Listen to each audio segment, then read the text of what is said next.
Olá, tudo bem com vocês? Eu sou a professora Aline, professora de matemática do 7º ano A. E hoje eu vou estar explicando o assunto e a atividade. Então vamos lá. O nosso tema é sobre os números racionais. Conjunto dos números racionais.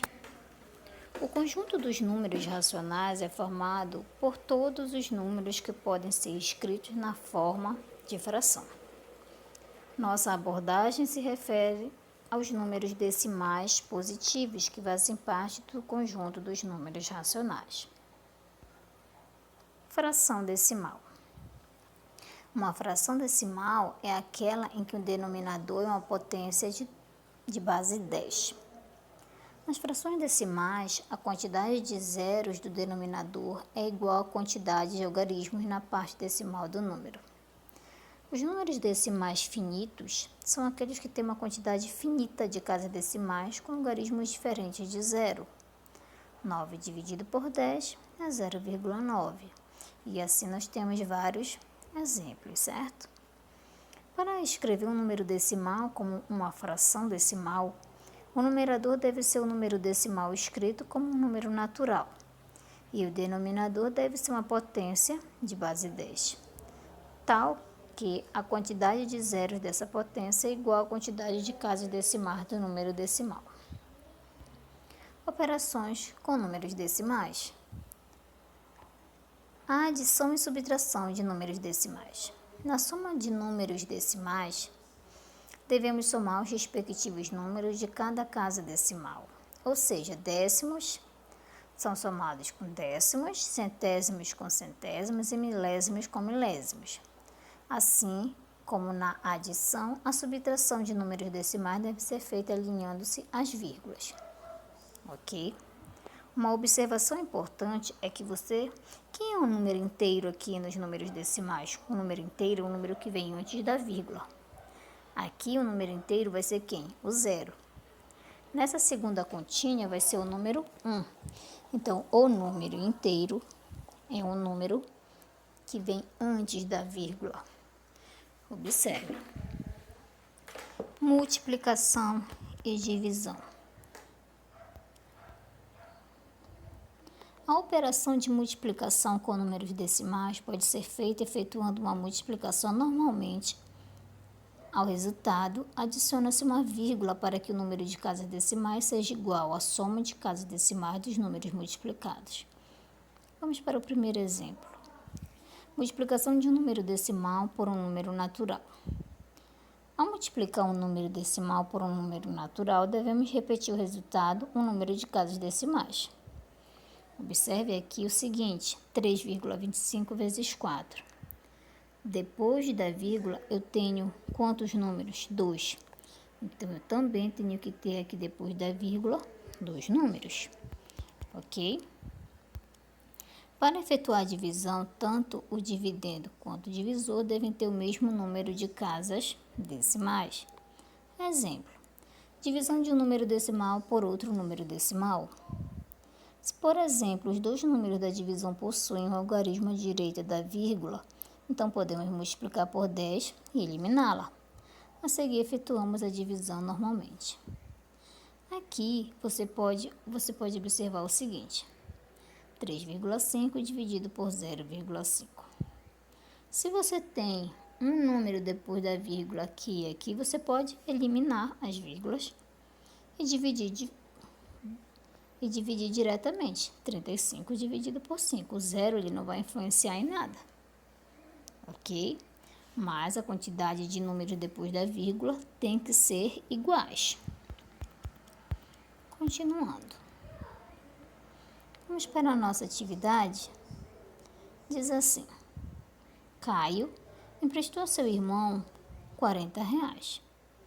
Após alguns dias, ele recebeu 25,50 de volta.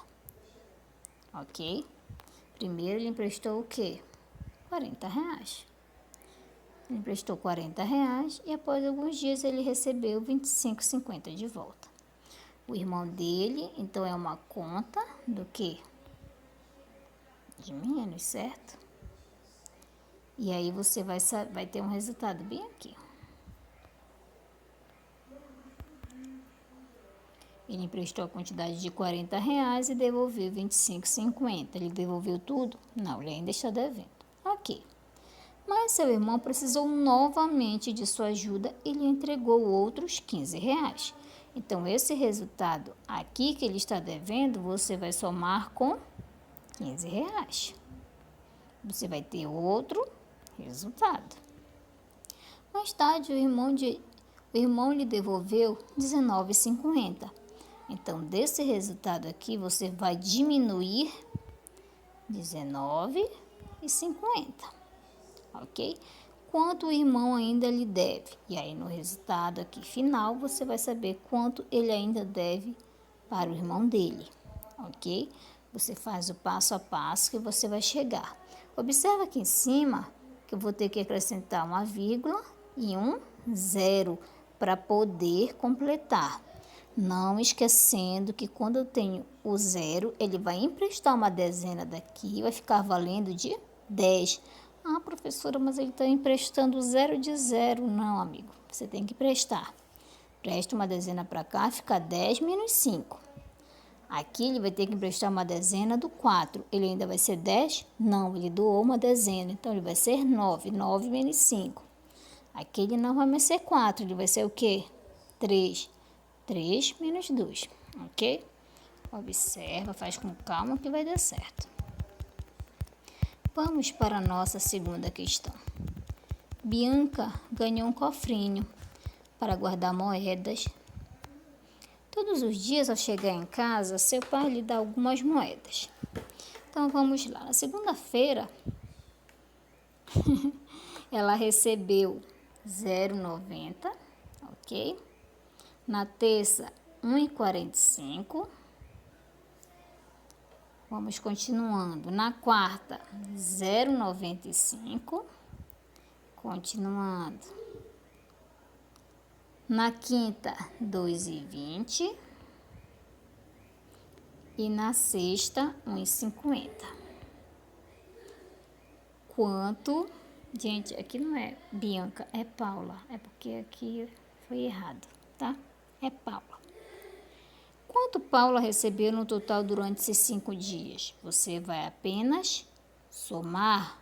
Soma todo mundo, vai ter um resultado aqui e aqui. Baixa a vírgula, não esquece. Então, você vai ter um resultado. E aí, você vai apenas marcar qual das alternativas, ok? Vamos para a nossa terceira questão. Ao comprar um jogo de tabuleiro cujo preço à vista era R$ 199,90, Liliana deu 70 de entrada e pagou o restante em 2 parcelas de R$ 69,90. Quanto ela teria economizado se tivesse comprado o jogo à vista? Então, aqui vamos por partes. Primeiro, ela disse que comprou um jogo de tabuleiro e à vista ele era R$ 199,90. Ela deu R$ 70, certo? E pagou o restante, então você vai deixar esse 70 aqui. Deixa ele guardadinho aí. E pagou o restante em 2 parcelas de R$ 69,90.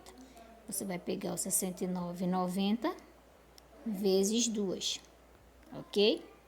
O resultado que der aqui, você vai somar com 70. Você vai ter um resultado. É o resultado final? Ainda não. Porque o resultado final você vai pegar R$ 199,90 menos o resultado que você vai encontrar aqui, ó. Menos esse resultado que vai ser aqui em cima. Ok? Você vai fazer aqui em cima menos R$ 199,90 e aí sim você vai ter o resultado final, ok? Então, vamos continuar. Vamos para a nossa quarta questão. A nossa quarta questão diz assim: em uma padaria são vendidos pedaços de torta no valor de R$ 6,50 cada pedaço. Sabendo que essa torta é composta por 8 pedaços, qual é o valor total dessa torta? Você vai pegar 6,50 vezes quanto? 8. Vai fazer essa multiplicação, não esqueça de baixar a vírgula, e aí você vai encontrar um desses resultados, ok? Vamos para a nossa quinta questão.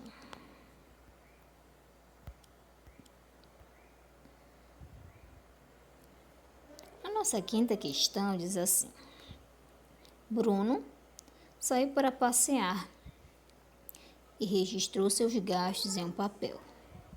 Quando chegou em casa, notou que o valor de uma das despesas estava borrado. Sabendo que Steven ganhou 40, qual o valor dessa despesa? Gente, vamos lá.